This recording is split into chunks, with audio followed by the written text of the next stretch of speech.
RG Kar medical কলেজের তরুণী চিকিৎসকের খুন ও ধর্ষণের প্রতিবাদে কয়েকদিন ধরে রাজ্য জুড়ে আন্দোলন চলছে।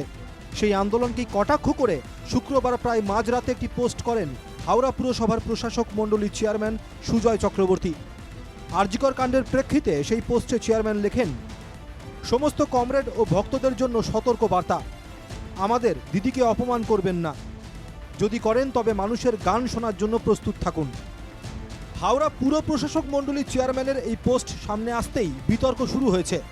রাজ্যের দুই বিরোধী দলের অভিযোগ, আরজিকরের ঘটনায় দোষীদের আড়াল করতে চাইছে সরকার। যে মহিলা চিকিৎসককে খুন এবং ধর্ষণ করা হয়েছে তা রাজ্য সরকার চাপা দেওয়ার চেষ্টা করছে, ন্যায্য বিচারকে যাতে না পায় তার ব্যবস্থা করছে। ছাত্র যুব মহিলারা রাস্তায় নেমেছে। এতে যদি মুখ্যমন্ত্রী অপমান বোধ করেন তাহলে কিছু বলার নেই।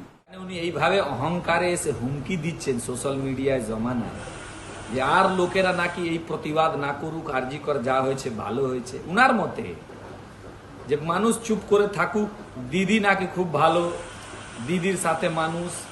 তো সুজয় বাবু ভুলে গেছেন এটা গণতন্ত্র।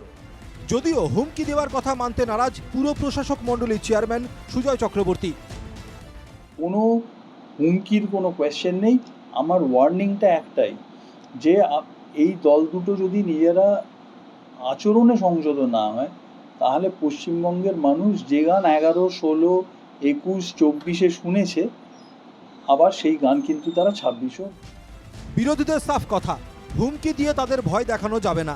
যতদিন না চিকিৎসকের খুনের ঘটনায় দোষীরা শাস্তি পাবে ততদিন তাদের এই আন্দোলন চলবে। প্রতিবাদের এই গান কোনোভাবেই বন্ধ হবে না। হাওড়া থেকে অর্পণ সিংহের রিপোর্ট, NKTV বাংলা।